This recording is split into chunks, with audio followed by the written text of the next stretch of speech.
Right. Hey, welcome everybody to Two Average J's episode 4. It's been over a week, so it feels like it's been forever since we've had a chance to sit down and talk. So much is happening, in the world. So much is happening, in corporate America, and we wanted to come back together with a topic that I think a lot of you will resonate with. And actually, we got some comments and feedback, and we wanted to make sure that we addressed it. So, before we jump into that, today's episode is brought to you by Renovation Sells. At Renovation Sales, we do designing, financing, and project managing quick cosmetic updates to make your house ready to stand out, to get a higher price, and to sell quickly. So we help realtors, we help sellers, all making your house beautiful like the one you see behind me. So if you guys follow me on social, you've seen that I've started this business and super excited about it. It's a passion point that I've had for a long time. And now Kim and I get to jump into it. And we wanted to make sure that we sponsored today's episode. So if you want to be a sponsor or participate in one of our Two Average J's episodes, please reach out to us on socials and we'll get you to be a part of the next one. So, morning, Hav. Good morning. How you doing? Buenos dias. Buenos dias. ¿Cómo estás? Yeah, there you go. You still got it. You still got it. Un poquito, un poquito. That's what happens when you were pretty much raised in Orlando, That's it. aka second capital of Puerto Rico. That's it. Yeah. I started off with Spanglish, and then, you influenced me to give me Cuban. And actually, we were talking earlier, and you wanted a funny story. So here's a funny story about Javier. So when I was going to school, I was taking a Spanish class, and I was busy. I was working 60 hours a week, still going to school. And I'm like, you know what? Let me get help from Javier on one of my Spanish quizzes. Well, lo and behold, 50 on my quiz that Javier helped me with. So I think my Spanish teacher that was from España did not appreciate the Cuban dialect. So it worked out, though. I still plan to Yeah, I mean, who knew acere wasn't really a word, I didn't know, Que bola acere, that I didn't know that wasn't a thing, Jeez. Well, you live and you learn. So I'm going to go put on my zapatos and go running later. Yeah, exactly. Awesome. Well, let's get to it because I thought this was a great topic. Obviously, a lot of people, have been transitioning and, through layoffs and other things that are happening. But, we still have, a big part of our audience that's looking to, maximize their time, the company they're with, make the most out of the opportunity that's there. And one of the questions or topics that came up from comments, was kind of around, how do you kind of balance your work and your home life? And then also at the same time, like the exact comment was, your company won't miss you when you're gone. And, that really got us reflecting. And, one thing for me that I think about when it comes to that is like, this came from years, years down the road of experience of being with a company, because when it's new, and, when you've been there for a few years and you're going through the elevation cycle of your career, everything's exciting and you don't really pay attention to this. But for me, I look at it now as a two-way relationship. And a lot of us, our portion of that relationship is I'm going to give you my time. I'm going to give you energy. I'm going to give you effort. And I'm going to try to pour everything I can into what I do. And that's what I bring to the company. And typically that leads to results and that leads to great customer experiences and things. But typically what we ask for in return is financial. And the financial aspect of it, yep, that's why people work. But I don't even think it's the top 5 things why somebody stays with the company. And so what I've learned over time is that the reality is what you should get and expect in return really are 2 things. Number one, when you work in a company of 40, 50,000 people, there's a huge network of people that are going to help you in what you do next. So if your mission is to be career with that company and stay forever with that one company, awesome. You have 39,999 other people there that can help you do it in some form or fashion. But if you want to use that as a springboard to do something different in your career, there's 39,999 people that can help you with that as well. It's really up to you to figure out how to leverage that network. And I've got to be honest, like the first business that my wife and I own, I know for a fact that we would have tripped up had I not leveraged one of the relationships that I had with my previous company, because she was able to say, "Hey, my neighbor does what you want to do. Come talk to them." And they gave me sage advice with what to do. So that network will help you in whatever you do. And then number two, and it's talked about a lot, but your personal development, whether things are going great or things are tough, with where you're at, look for that opportunity to grow. And usually it's when things are tough and when things are challenging is that you actually are growing. But you've got a development opportunity. And if you're in a company that has 5 or 6 different channels that are underneath it, leverage that and get to know those other channels. One of the regrets I had is that I never stepped out into something like engineering that would have absolutely helped me because I thought I don't have the skill set to do that. I'm good at this. I'm good at this one thing that I do. But the reality is, as we've talked about before, those leadership skills, they translate and you can carry them almost into any group. And so use it, to make yourself better. But as we were talking earlier, Jav, you actually had some really great points around, how to bring that balance. And so I'm curious what your thoughts are on how you balance out, kind of your personal life with your work and career. Yeah, I mean, there's a you had a lot of great points there, and it is a mutual relationship, and there's a lot of ways to create that work life balance, um, in your family. And honestly, the quality of your work life balance will determine how good your work actually is. Because if you can have good balance at home, your work will be better, and if your work is better, your home life will be better. And so it is a give and take on both sides, and the quality of both will determine what the quality of the other looks like. 10 times out of 10 times.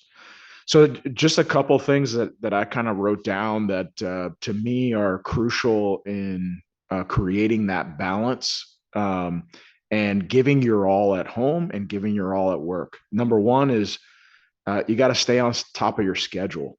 Um, you know, Creating your schedule, as tedious as you may think it is so crucial to the success of both, right? Like you have to be able to divide up your time wisely, and it's a way to hold yourself accountable to having that strong time at home and having that strong time at work. The second is setting boundaries for work and home life. Um, that's not always easy, right? You have some times where the two try to bleed together, but you have to try to minimize that as much as possible and stick to the boundaries as best you can. Because what ends up happening is most of the time is if you have a boundary for work and you're putting yourself through a certain amount of time at work, and slowly but surely, week after week, it starts creeping to later and later and later, and until you're just swimming in work, and then your family life suffers. And so setting those boundaries for yourself is another way to hold yourself accountable to it as well, and crucial in the process. The third I would say is know the schedule of those around you, both personal and professionally, right? If you're scheduling work time during time that is the only time you can spend time with your family, obviously that doesn't make sense, right? You got to be able to know the schedule of all around you. Like for me personally, I have kids. I have my son that does baseball. My daughters do different things as well, and so I try to schedule those things and schedule around those things so that I'm spending time with uh, with them, with my family, quality wise, and then also at work, right? Like you're not going to schedule work time typically at 10 o'clock at night, right? Or 8 o'clock at night. Cause, for the business I'm in, it's mostly really early in the morning that benefits me. And so you got to know the schedules of both professional and personal before you even make it. Uh, Fourth, I would say analyze your time. There's a quote that says, "Show me where you spend your time, and I'll show you what you value." And it's so true, right? It's important to kind of self-assess yourself every now and then, and your schedule, and what you're spending your time in, and what you're doing throughout the day. What percentage of the day are you spending at work versus your family life?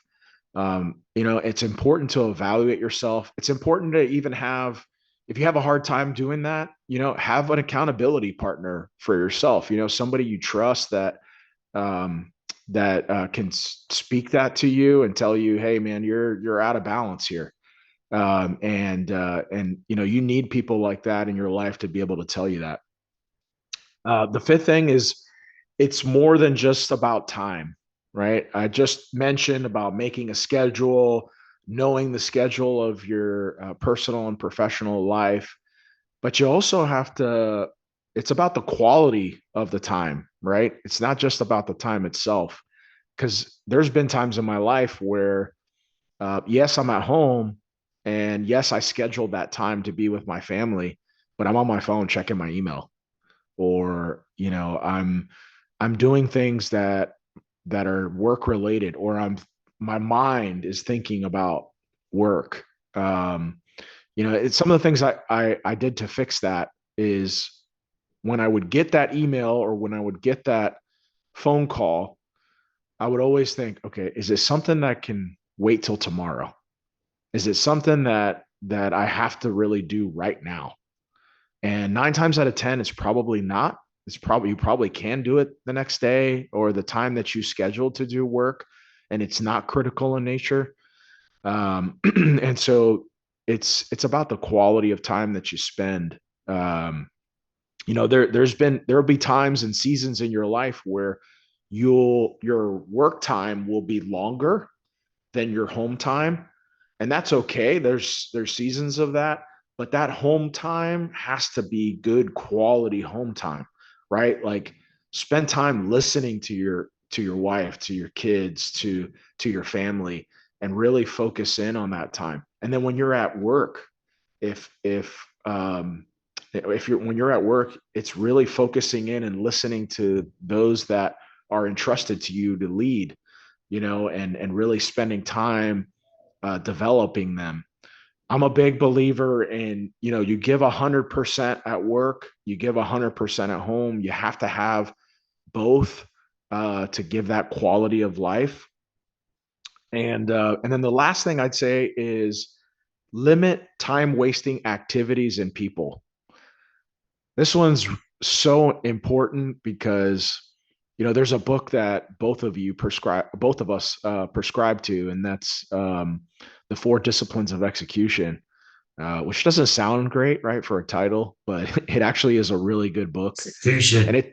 yes, and it talks about just the balance of not losing yourself in the whirlwind. And the whirlwind is all this stuff that really has very little meaning or purpose, um, or accomplishment, but there are things that take your time, and they're time suckers.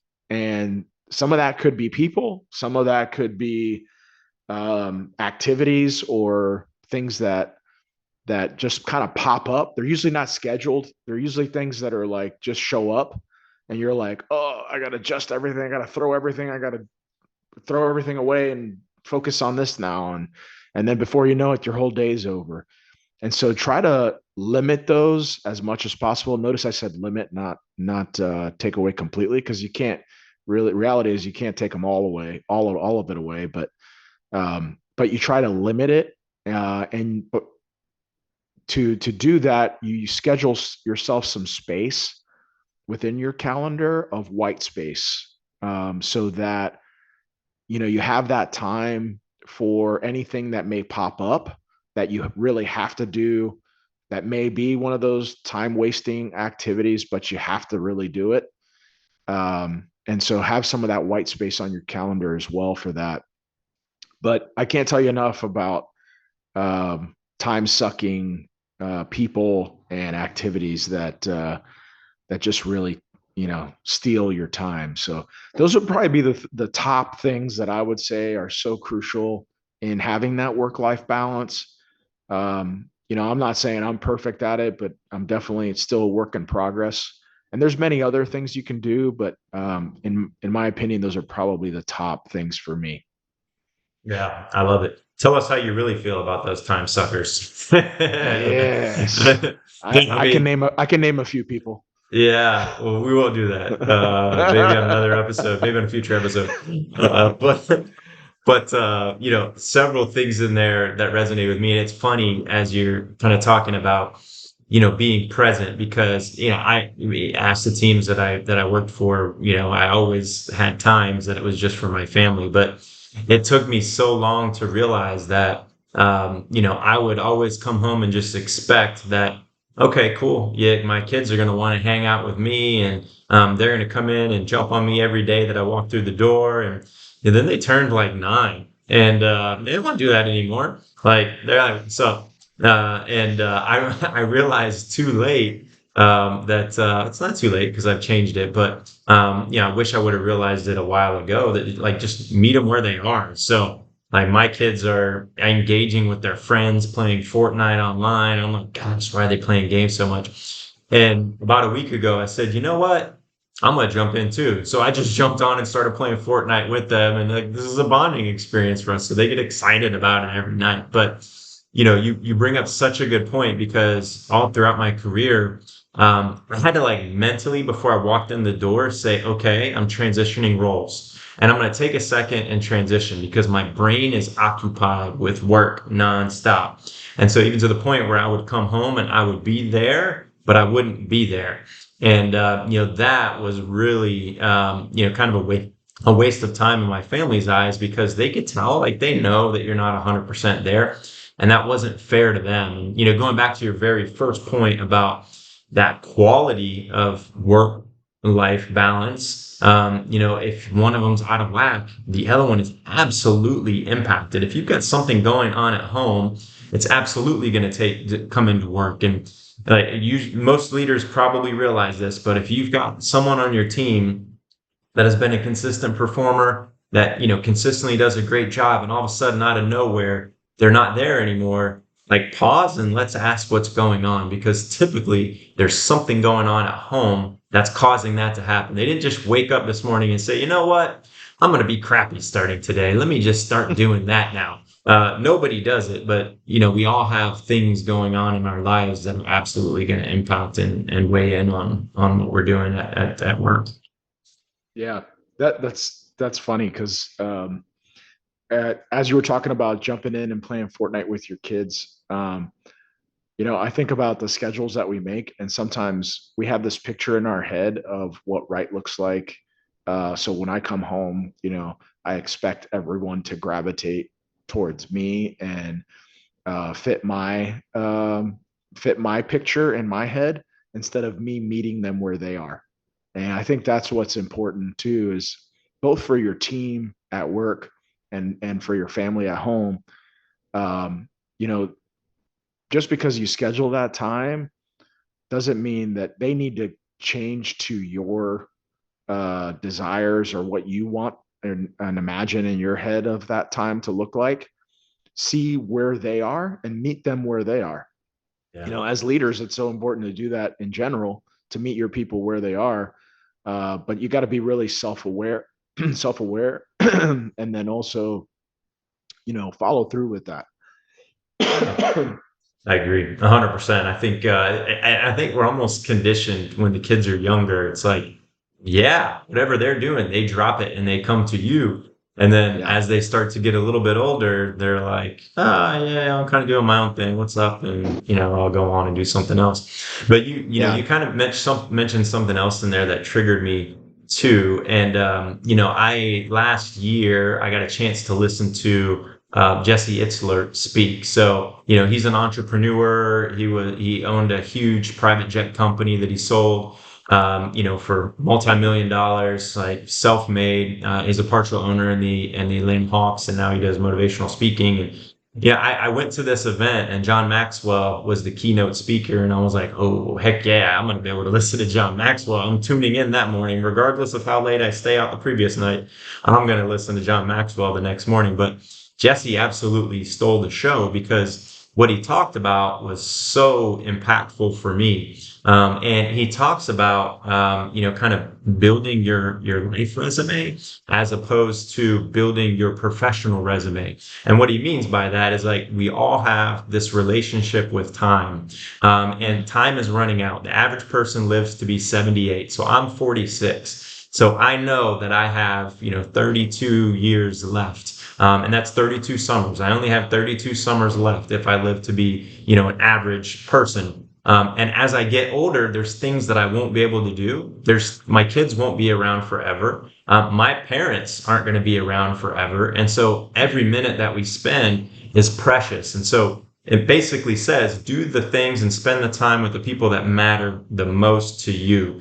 And, this topic like hits that right on the head because that's exactly what we're talking about. It's like be aware that things aren't going to always be there. You take for granted. When I lived, 20 minutes away from my mom, I maybe saw her like 2 or 3 times a year. When I moved states, I saw her more times per year because I had to make more of an effort to get there. And you just kind of take those things for granted. So, public service message, go spend time with your parents, but just understand that you're not always going to have time to do the things you want and spend the time with the people you want. So draw those boundaries and make sure that when you're there, you're really there because time is always working against us. Yeah, it's our most precious commodity. Really, I mean, it's more important than money, than status, and all that stuff. Time is our most valuable asset for sure. Yeah. It's funny because we were talking about Fortnite and kids growing up and changing in how they behave and stuff. My teenage daughters, like, uh, they start using words like bro, and they called me bro the other day, and I was like, bro, I ain't your bro. Like, what did you just call me? One will I'm call like, you daddy forever. no, I'm like, bro, who you calling bro? I'm your Uh, father. So I'm gonna tell him uh to start calling you Hav. no, no, please. Oh jeez. I Jeez. don't I don't get that yet. I still get daddy, but I haven't gone into the teenage years yet. But I do call my sons bro from time to time. It's just I don't know. Yeah. I do say that to my son. I do say bro to my Come son on, bro. sometimes. Yeah. Let's go. Yeah. Yeah, that's Uh, funny. That's funny. yeah, it's just such an interesting and gratifying thing to be a parent and watch them grow up, and you have to adjust. It's like when you're a leader, you find your process and you find things that work and you can stick with it, and you can do consistent things with your team, and usually you end up getting great results. But with kids, they're constantly evolving, and like especially when they go throughout these ages. Like, when they're really, really small, it's always great when they're around. They're mostly sleeping. But then when they get in the time where they can interact with you, like 4, 5, 6, that becomes a different game. And that's fun because now you can have a conversation with them and really find out what's going on. And then 7, 8, 9, they're starting to develop their identities even more and who they are. And then they start kind of branching out. And you got to be more interested in the things that they're interested in. And then I Hmm. can't even imagine once these kids get into their teens what that's going to look like. I would imagine it's Yeah. a lot of not wanting to be around. So I'm going to have to do a better job of even supporting what they're doing. Yeah. And that's part of that analyzing your time, right? And part of it is not analyzing your time is not just about analyzing how much time you're spending where, but is it is the time that you're spending meaningful? Like, are you making an impact at work, and are you making an impact at home to people? not to processes, not to stats, not to all that stuff, but are you making an impact to people, both family, personal, and professionally? I think that's an important call out also. That's always something that you kept me honest with because for me it was about productivity. Like it was about I enjoy checking the box. Like I enjoy getting things done, and like to me, even to a certain point, it was about all right. I'm gonna make sure I work more hours than the next person. And you kind of grounded me in the fact of what you just said. It's about the impact that you're making when you're there, and that's how you afford yourself the ability to have kind of that work life, the work life balance. Hmm. Hmm. Have you had any leaders in your life that either exemplified that or did not exemplify that? And what did that kind of do to them as an individual and their team? Yeah. Yeah, I think, well, obviously, like I said, you were kind of one of the balancing forces for me. So I don't necessarily always look at it like I'm getting the most from the people I work for on an org chart, but the people I work Mm, with. And so you were definitely one, but I do remember we actually both worked for, a leader that was, and I'm chuckling, I know you already know where I'm going, but that, never really took time away. And in fact, share a story like, when we were in Orlando, I think we got pulled on a call like early Monday morning because that leader went into a store Sunday night right before close. And yeah, they were doing something they shouldn't. They had a sign-in sheet for the customers that were on there, letting themselves sign themselves in. But the bigger point was the message was, well, you can never be off. What the heck are you doing? Like you always mm, have to be on. And that is damaging because I think you would agree that was probably the time in our careers where we were most stressed out. And it wasn't stress coming from growth or anything positive. It was stress just created by the leader because number one, they never shut off. And number two, there was zero, empathy for the team that was working there or something, or to try to understand. It was like, this is black and white. This is how it's going to be. And, ultimately, as soon as that leader exited the business, it was like this huge breath of fresh air where, everybody got a chance to exhale and then, take a minute and ultimately move forward. But yeah, that wasn't yeah, fun. I remember those times, and I think like I remember going through it, and it definitely brought stress um, because of the expectations that they had. But at the same time, like I told myself, like I'm not going to do that because I'm not doing going to do the behavior he's saying because I know that that's not going to even get me the result that he's looking for. Because ultimately, it's about for that person, and this is important to note for you. For those people out there that have a boss that's like that, that expects you to be on all the time, and that can cause extra stress on your personal life. But one thing that I did was, what does he really want? That's what it came down to for me, right? What does he really want? And he wanted the result, right? And so when I thought about that result, I said, well, I'm going to get that result the way I know how and the way that works best. And then I did. And then what I realized when I was able to do that, he just stayed off my back. I didn't have I didn't have him digging in my business because the results were there, and I did it the right way, and I didn't bend to his way. So many leaders today, if they feel like if they need to move up the ladder and get somewhere, that they have to change who they are to mirror exactly what that person wants, and that's a misconception.